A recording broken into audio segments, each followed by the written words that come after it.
Assalamualaikum warahmatullahi wabarakatuh. Alhamdulillahilladzi faddala bani adama bil ilmi wal amali ala jami'il alim. Wassalatu ala Muhammadin sayyidil arabi wal ajam wa ala alihi wa ashabihi binabi'il ulumi wal hikam. Qala Allah ta'ala fi kitabihil karim, ya ayyuhalladzina amanu kutiba alaikumus syiyamu kama kutiba alal ladzina min qablikum la'allakum tattaqun. Amma ba'd.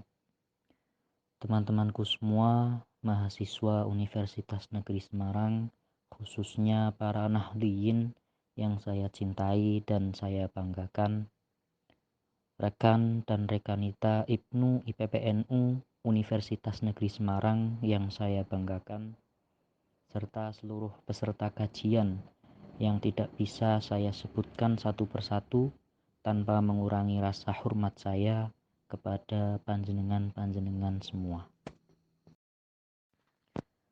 Terima kasih saya sampaikan pada moderator yang telah memberikan waktunya kepada saya untuk memberikan sedikit materi.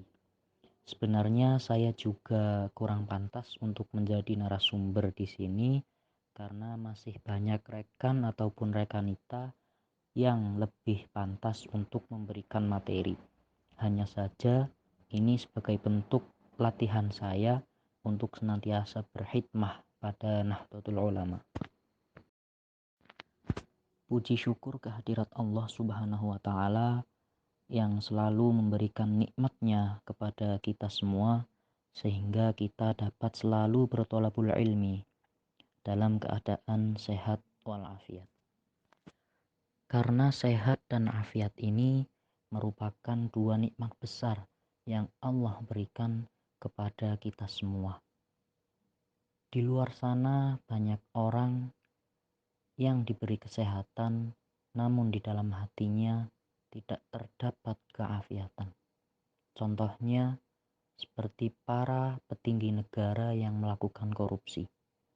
Mereka sehat, mereka kuat, namun hati mereka tidak mendapatkan keafiatan dari Allah Subhanahu wa Ta'ala, sehingga mereka berani untuk melakukan hal-hal yang dilarang oleh Allah Subhanahu wa Ta'ala.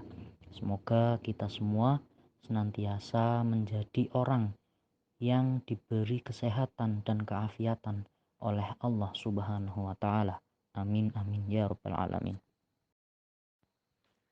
Sholawat serta salam semoga senantiasa tercurahkan kepada baginda Nabi Agung Muhammad Sallallahu Alaihi Wasallam.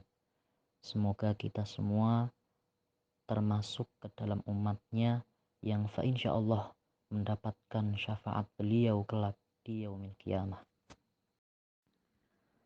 Memasuki hari ke-10 di bulan Ramadan ini, semoga kita semua senantiasa diberi kekuatan dan kesehatan oleh Allah Subhanahu wa Ta'ala dalam menjalankan ibadah puasa, sehingga kita dapat menjalankan ibadah penuh 1 bulan dan mendapatkan gelar sebagai orang yang bertakwa, sebagaimana yang telah difirmankan oleh Allah dalam surat Al-Baqarah ayat 183 yang artinya, wahai orang-orang yang beriman, telah diwajibkan kepadamu berpuasa seperti apa yang telah diwajibkan pada kaum sebelum kamu, supaya kamu menjadi orang-orang yang bertakwa.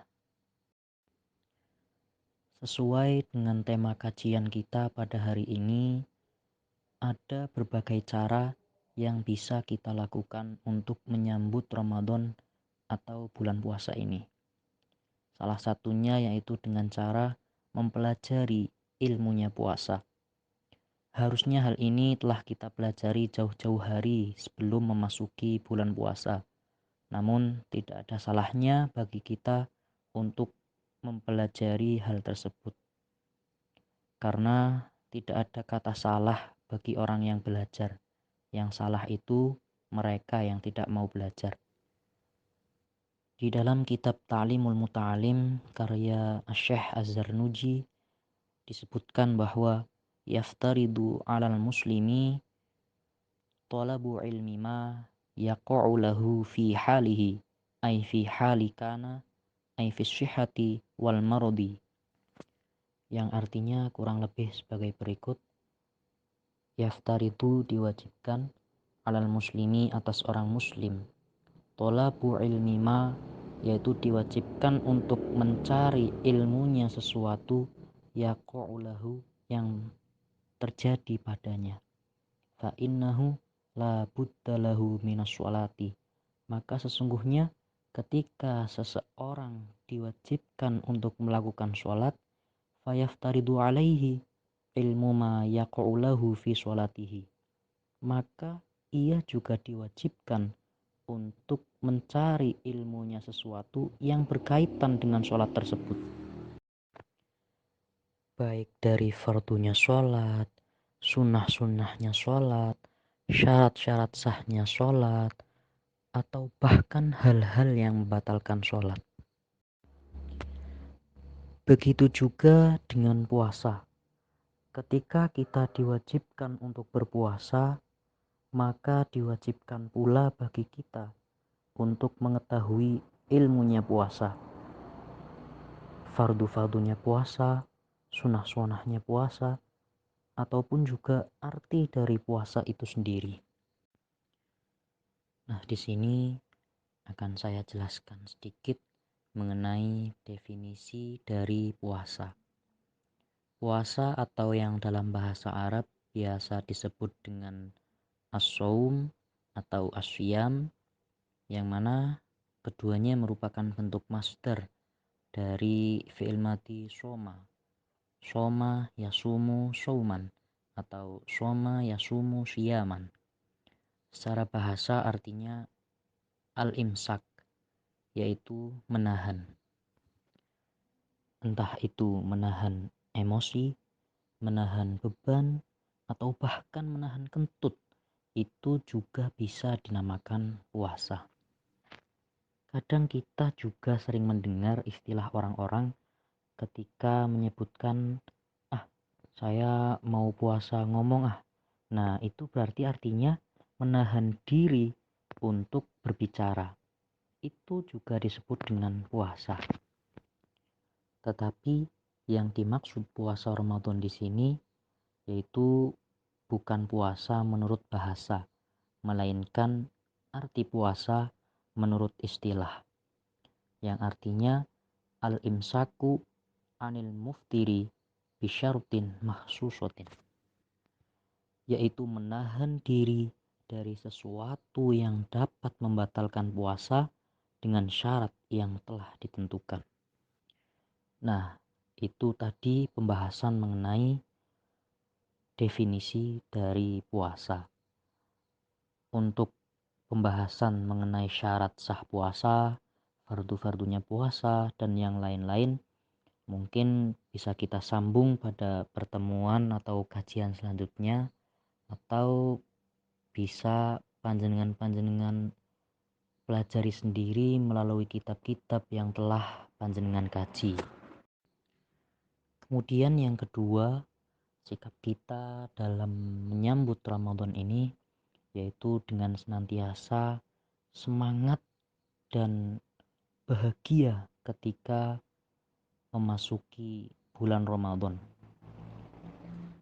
Biasanya untuk menumbuhkan semangat dan kekuatan dalam menghadapi bulan Ramadan ini perlu adanya strategi-strategi khusus yang telah disiapkan dari diri kita masing-masing. Dari saya pribadi, saya berpesan kepada panjenengan-panjenengan sedoyo, jadikanlah puasa kita di tahun ini seakan-akan menjadi puasa yang terakhir bagi kita, sehingga kita senantiasa memacu diri untuk selalu bersemangat dalam melakukan ibadah puasa Ramadan tahun ini.